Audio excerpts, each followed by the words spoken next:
우리가 스트레스 받는다 그러죠. 스트레스를 받으면 우리 몸에서 코르티솔이라는 이 호르몬이 나온다 그래요. 근데 이 호르몬 때문에 우리 안에서 여러 가지 질병에 걸리는데 제가 한번 문득 찾아봤습니다.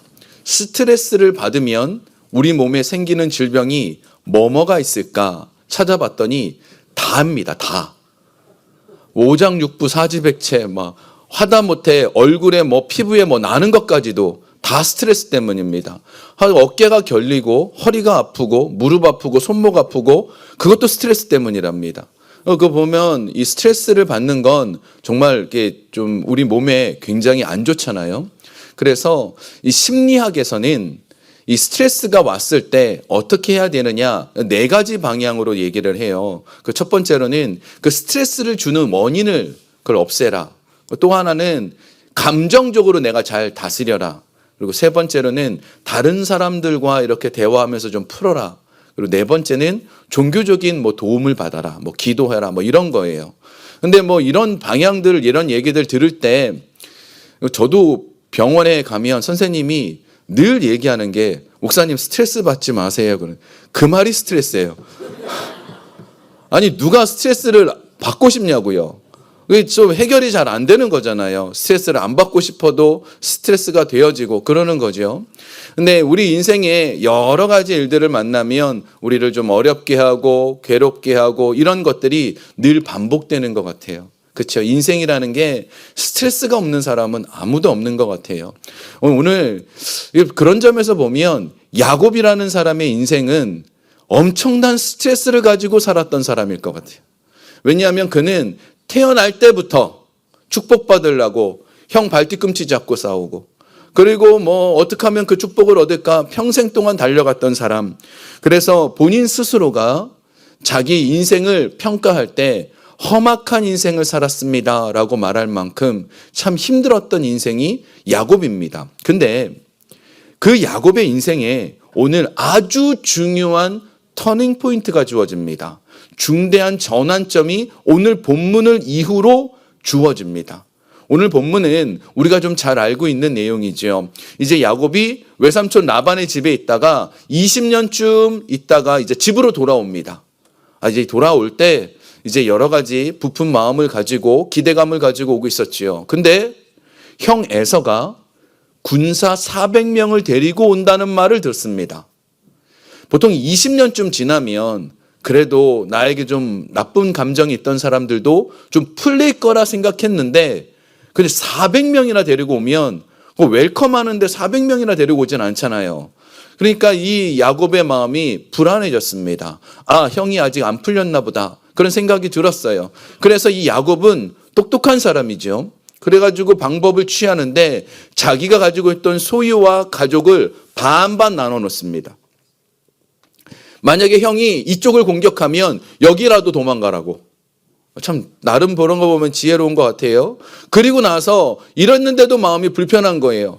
뭘 했느냐? 이 사람 모태신앙이잖아요. 기도를 합니다. 그 얘기가 오늘 본문에 32장 9절부터 12절까지 나오는데 그 기도 내용이 너무 좋습니다. 기도 내용은 정말 완벽해요. 와, 이렇게 완벽한 기도문이 있을까 싶을 정도로 기도를 정말 잘합니다. 그리고 그 기도를 할 때도 야곱은 진심으로 기도를 한 거예요. 근데 기도를 했는데 너무 좋은 내용이었는데 근데 문제는 기도가 끝났는데도 마음이 여전히 불편한 거예요. 두려운 겁니다. 평안하지 않은 거예요. 그래서 그 다음에 방법이 뭐였느냐? 형 에서의 마음을 좀 풀어줘야겠다 생각해서 자기가 가지고 있던 양떼 중에서 550마리, 양, 소, 염소 합쳐서 550마리를 여러 차례 나눠서 보냅니다. 사람이 그렇잖아요. 선물 하나 줬을 때 마음 안 풀리면 또 하나 또 받고 또 받고 또 받고 그러면 풀리라고. 그런 나름대로 머리를 쓴 거죠. 근데도 불구하고 오늘 본문의 24절에 보면 이 모든 방법 다 했습니다. 기도도 다 했습니다. 근데 오늘 24절 한번 볼까요? 야곱의 상태가 나옵니다. 제가 읽겠습니다. 야곱은 홀로 남았더니 어떤 사람이 날이 새도록 야곱과 씨름하다가 여기 지금 홀로 남았다라는 말이 물론 혼자 남아있는 걸 의미하기도 하지만 우리는 이렇게 생각해 볼 수 있지요. 이 사람이 여전히 마음이 두렵고 답답하구나. 이 홀로 남았다라는 표현에서 그런 게 좀 느껴지잖아요. 그래서 이 마음 속에서 내가 기도했지만 내 방법을 다 했지만 그래도 두려웠습니다. 자, 근데 이때에 하나님이 찾아오십니다. 그리고는 야곱에게 씨름을 거십니다. 저 이게 조금 이해가 안 되는 게 야곱의 지금 문제는 뭐지요? 형 에서의 문제입니다. 에서가 오는 걸 막든지 천사를 보내든지 이렇게 해야 정상인 상황인데 어떤 상황이 벌어집니까? 하나님께서 야곱을 찾아오세요. 그리고 야곱과 씨름을 합니다. 결론적으로 본다면 야곱에게 있어서 제일 큰 문제는 에서예요. 근데 하나님의 관점에서 제일 큰 문제는 뭡니까? 야곱입니다. 야곱 자신이에요. 야곱 스스로가 문제지 에서가 문제가 되는 건 아닙니다. 하나님의 관점에서 보면 문제거리들, 우리가 생각하는 어려움들, 고통들, 답답하게 하는 거, 그걸 해결하는 건 하나님께 너무 쉬운 일이에요. 정말 쉬운 일이에요. 근데 어려운 일이 뭐죠? 나를 바꾸는 거예요. 내 자신이 변화되는 거예요. 내가 바뀌어야 되는데 하나님께서는 이 나를 바뀌기 위해서 이 야곱에게 씨름을 겨뤄옵니다. 우리 이 씨름의 결과 잘 알고 있죠. 25절에 나옵니다. 함께 좀 읽어보겠습니다. 큰 소리로 읽겠습니다. 자기가 야곱을 이기지 못함을 보고 그가 야곱의 허벅지 관절을 치매 야곱의 허벅지 관절이 그 사람과 씨름할 때에 어긋났더라. 아멘. 자, 지금 보면 하나님께서 야곱을 이기지 못했다라고 돼 있어요. 근데 실제로 이기지 못했을까요? 하나님 이기실 수 있는 능력 있으시고 실제로 이겼습니다. 밤새도록 씨름하다가 그 야곱의 허벅지 관절을 딱 치니까 그게 위골되어 버리고 그게 또 부러지고 나니까 순식간에 경기는 끝났어요. 하나님의 승리입니다. 근데 왜 여기는 하나님이 야곱을 이기지 못했다라고 표현하죠? 그거는 야곱 스스로가 모르고 있는 거예요. 지금 뭐가 문제죠? 에서가 문제가 아니고 우리의 기도 제목이 문제가 아니고 뭐가 문제입니까? 내 믿음이 문제예요. 문제 앞에서, 기도 제목 앞에서 내가 어떻게 반응하고 있느냐가 문제예요. 사람들은 문제가 생기면 어떻게 해요? 뛰어다니죠. 빨리 해결하려고 합니다. 야곱과 똑같아요. 문제가 생기면 어떡하죠? 하나님께 기도도 합니다. 열심히 합니다. 그런데 어떻게 해요? 여전히 마음이 불안하죠. 내 믿음이 제대로 반응하지 못하고 있는 거예요. 하나님께서는 지금 이 부분을 말씀하고 계세요. 하나님께서는요, 우리의 문제와 기도 제목 다 아세요. 그거 해결하실 수도 있으세요. 그런데 우리가 단순히 기도의 응답을 받고 그 위기를 모면하고 그런 것이 중요한 게 아니고 더 중요한 것은 문제 앞에서 하나님을 의지하고 당당하게 승리하는 걸 원하세요. 그래서 하나님이 하신 방법이 뭐냐? 씨름을 걸어오신 겁니다.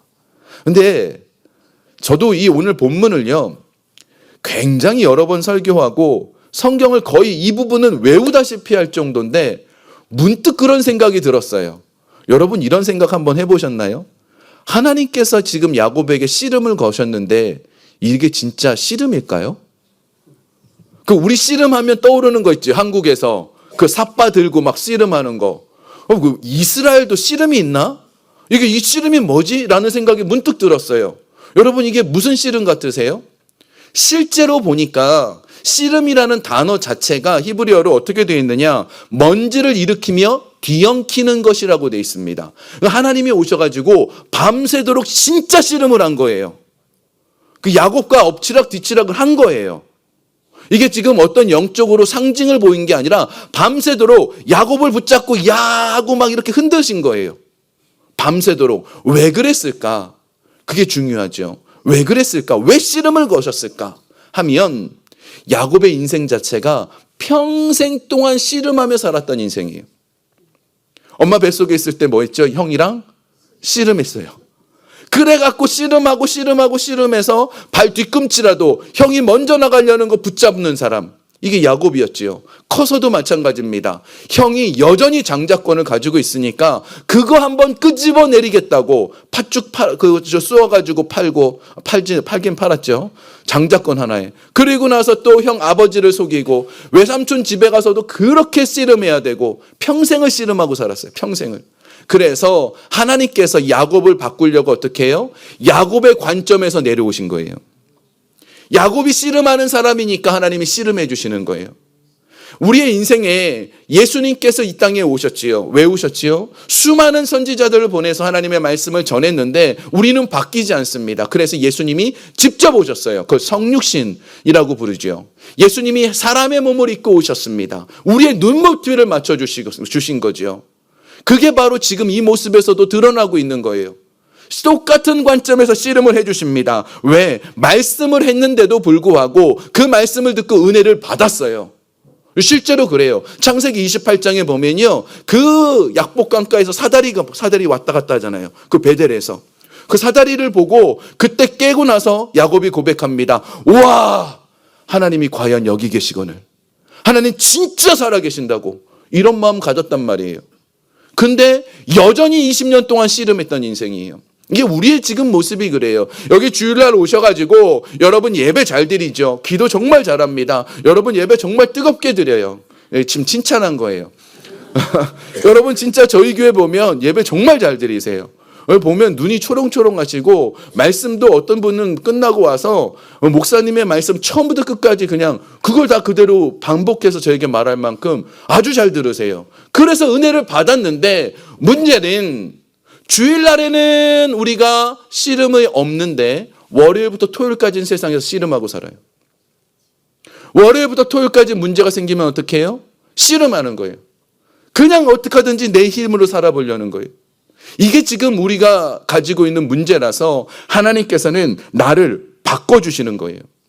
그래서 이제 하나님께서 이 야곱을 어떻게 해요?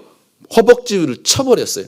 그랬더니 허벅지 뼈가 위골이라는 표현이 옛날엔 나오는데 그 부러진 겁니다. 다리를 쩔뚝쩔뚝 하는데 그때 이제 하나님이 떠나려고 할 때 야곱이 나랑 밤새 씨름한 분이 하나님이시구나라는 걸 알았어요.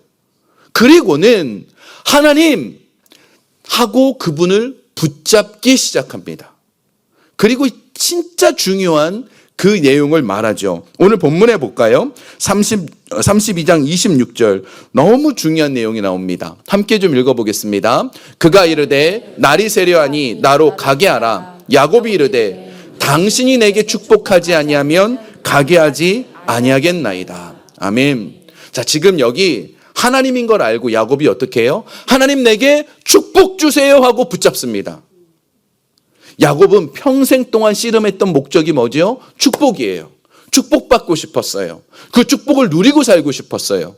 그런데 신기한 건 지금 이전에는 한 번도 하나님께 축복 달라고 기도해 본 적이 없습니다.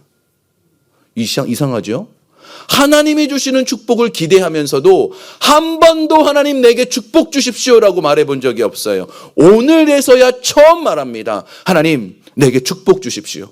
하나님이 진짜 축복 주시는 거군요. 내가 노력해서 축복을 받는 게 아니고 하나님이 주셔야지만 축복을 받는 거군요 라는 걸 알고 하나님께 매달리기 시작합니다. 바뀐 거죠. 야곱이 드디어 변화가 된 겁니다. 하나님이 원하시는 대로 됐어요. 이제는 하나님만 붙잡으면 된다라는 걸 우리 알게 되었습니다. 자, 여러분에게 한번 질문해 볼게요. 축복은 누가 주십니까? 어찌 그리 잘하세요? 예. 교회에서 질문하면 딱 세 가지의 답이 하나님, 예수님, 성령님 셋 중에 하나 얘기하면 맞아요. 축복은 누가 주십니까? 네, 지금 이 순간 누가 동행하십니까? 네, 어렵지 않아요. 하나님이 주신다라는 걸 야곱은 이제야 알아요. 이제야 알아요. 근데 이제 하나님께서 그 야곱이 기도합니다. 하나님 내게 축복 주십시오 하니까 이제 하나님이 축복을 주시는데 근데 신기한 게 있습니다. 기도의 중요한 원칙이 여기 나와요. 우리 모두 기도하죠. 여러분의 삶의 기도의 문제를 놓고 기도합니다. 기도할 때 우리는 우리가 원하는 것을 달라고 기도합니다. 모든 사람들이 우리가 원하는 것을 달라고 기도해요. 예전에 제가 청년부를 맡고 있을 때 한 청년이, 남자 청년이, 그 친구 나이가 31살이에요. 근데 와가지고 정말 진지하게 얘기를 했어요. 정말 진지하게.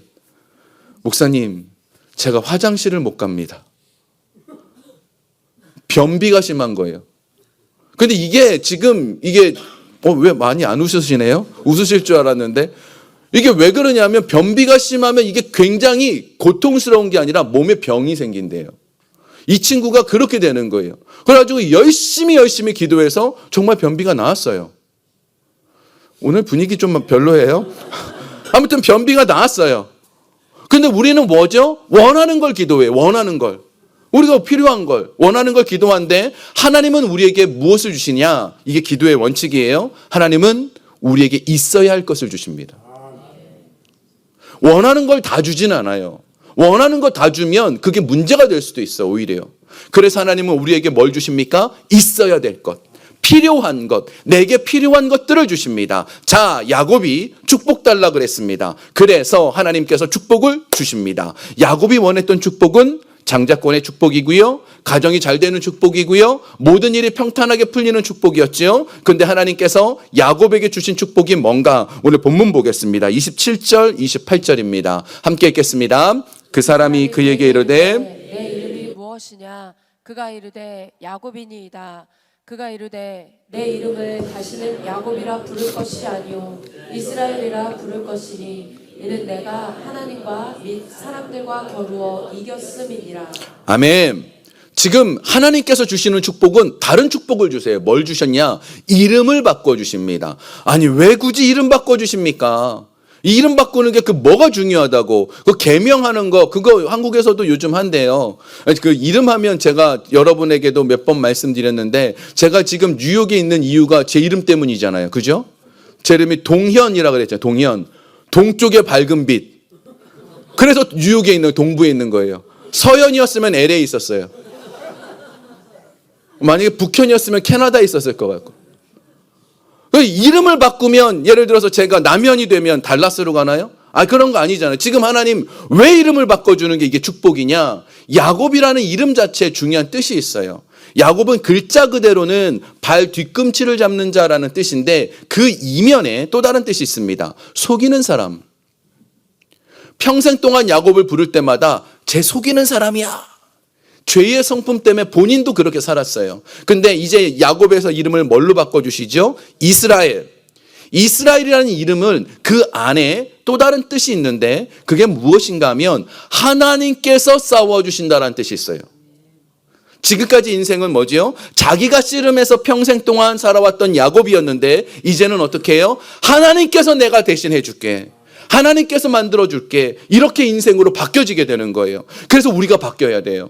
여러분의 이름이 바뀌어야 돼요. 근자 이름이 아니라 영적인 이름이 바뀌어야 돼요. 지금까지는 내 힘대로, 내 방법대로, 내가 원하는 대로, 내가 하고 싶은 대로 하나님께 기도해서 원했던 인생이라면 하나님이 나를 바꿔주시는 인생으로, 하나님이 나를 붙잡아주시는 인생으로 바뀌어져야 되는 거예요. 이 야곱이 깨달아진 게 바로 이 부분이지요. 내 이름이 바뀐 것은 삶의 방식이 바뀝니다.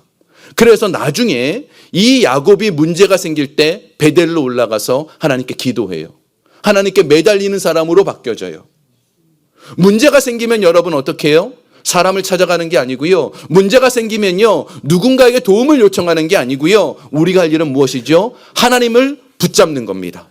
나로 축복하지 않으면 떠나가게 할 수 없습니다라고 붙잡는 거예요. 이게 진짜 문제 해결책, 이름이 바뀐 이름이라는 겁니다. 또 하나는 이스라엘이라는 이름 안에는 하나님이라는 뜻이 들어가 있어요. 엘이라는 이름은 하나님이라는 뜻이에요. 엘리야도 하나님이라는 뜻이 들어가 있는 거예요. 엘이 들어가면. 근데 야곱이라는 말 자체에는 하나님과 관련된 말이 아예 없어요. 그게 바뀌어지는 거예요. 우리는 오늘 이 시간에는 이스라엘로 지금 살고 있어요. 근데 이상하게도 저 문을 나가서는 순간 야곱으로 바뀌면 안 되는 거예요. 저 문을 나가서도 우리는 하나님과 동행하는 인생이 돼야 돼요. 이게 뭐예요? 이름이 바뀐 축복이라는 것입니다. 마지막으로 이름이 바뀌었을 때, 이름은 성경에서 이름 바꾼 사람이 꽤 많죠. 하나님이 다 바꿔주셨어요. 본인이 바꾼 사람은 한 명도 안 남아요. 하나님이 다 바꿔주셨습니다. 하나님이 이름을 바꿔주실 때는 반드시 사명을 주십니다. 우리가 영적으로 하나님의 자녀로서 이름이 바뀌었습니까? 그러면 사명이 주어지는 거예요. 아브람에서 아브라함으로 바뀌었지요. 아브라함은 모든 민족의 아버지가 되는 사명입니다.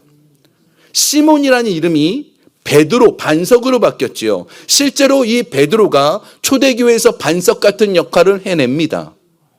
그런 것처럼 우리가 하나님의 자녀가 바뀌었으면 하나님의 자녀답게 살아가야 돼요. 이게 우리에게 주어지는 이름입니다. 그러면 놀라운 축복이 벌어져요. 오늘 이 모습을 창세기 32장 30절에서 이렇게 지금 야곱이 스스로 표현을 해요. 30절 우리 함께 읽겠습니다. 그러므로 야곱이 그곳 이름을 브니엘이라 하였더니 그가 이르기를 내가 하나님과 대면하여 보았으나 내 생명이 보존되었다 함이더라. 아멘. 여기 지금 야곱이 뭐라 그랬습니까? 하나님 얼굴을 보았습니다. 브니엘. 하나님의 얼굴을 보았습니다. 브니엘 이렇게 얘기합니다. 이 얼굴을 본다라는 게 어떤 뜻이 있냐면 명확하게 알다라는 뜻이에요. 오늘 이따가 제가 이제 그 예배 시간, 그 광고 시간에 저희 부목사님을 소개시켜 드릴 거예요. 근데 이 부목사님이 새로 오셨는데 제가 이 부목사님을 만난 적이 없었어요. 전화 통화만 몇 번 하고 그리고 나서 이렇게 뭐 문자 주고받고 그랬었어요. 그러다가 이제 이분은 이런 분이겠거니 하고 오셨는데 한 며칠 동안 봤는데 너무 잘하는 거예요. 우리 교회는 정말 부교육자 축복이 있어요. 그래가지고 다 좋은 분들만 오셔가지고 아무도 아멘을 안 했으니 부교육자들 회개해야 되죠. 아무도 아멘을 안 했어요. 네. 부교육자들이 너무 좋은 분들이에요. 근데 이분을 보니까, 얼굴을 보니까, 이렇구나 자세하게 알았죠. 하나님의 얼굴을 보면 어떻게 해요? 하나님은 이런 분이구나 알게 됐어요. 이게 브니엘이란 뜻이에요. 자, 그런데 이 하나님의 얼굴을 보고 하나님을 만나고 나니까 어떤 일이 벌어졌느냐? 이 야곱의 문제는 뭐였지요? 형 에서. 에서 이제 34장에 가면 에서를 만납니다. 에서를 만났는데 하나님께서 에서의 마음을 바꿔주셨어요. 에서가 웰컴하러 400명을 데려온 거예요. 그러니까 야곱을 만나서 반갑다고 형 에서가 딱 그러는 순간 야곱이 뭐라 그러냐면 형, 내가 형을 보니까 하나님의 얼굴을 배우는 것 같습니다. 그 하나님의 브니엘을 보고 갔습니다. 라고 똑같은 단어를 씁니다. 하나님의 얼굴을 보면 내 인생의 문제가 하나님의 기적으로 바뀌어집니다. 여러분, 기적이라는 게 뭐죠? 기적은요, 내가 내 힘으로 할 수 없었던 것이 그 문제가 하나님의 능력으로 해결받는 걸 기적이라 그래요. 그렇죠? 자, 그러면 문제가 없는 사람은 기적도 없어요. 내 삶에 문제가 없습니다. 나는 아픈 데도 없이 건강하고요. 자녀들은 너무 잘 살고 있고요. 그들도 너무 좋고 또 모든 일들이 다 잘 풀립니다 하는 사람은 기적이 없죠. 그게 기적인가요? 문제가 있는 사람이 해결받으면 기적입니다라고 하지요. 하나님을 만나면 내 문제는 뭘로 바뀌어요? 간증거리로 바뀌어요. 이게 진짜 은혜인 거예요. 그래서 문제가 만났을 때 우리가 해야 될 태도가 뭐죠? 야곱처럼 두려워하는 게 아니에요. 야곱처럼 기도 한번 멋지게 해놓고 여전히 불편해하는 거 아니에요. 우리가 문제가 생기면 어떻게 해요? 이제는 반응해야 돼요. 하나님밖에 없습니다라고 매달리고 기도했으면 받은 줄로 믿고 우리 안에 평강을 누려야 돼요.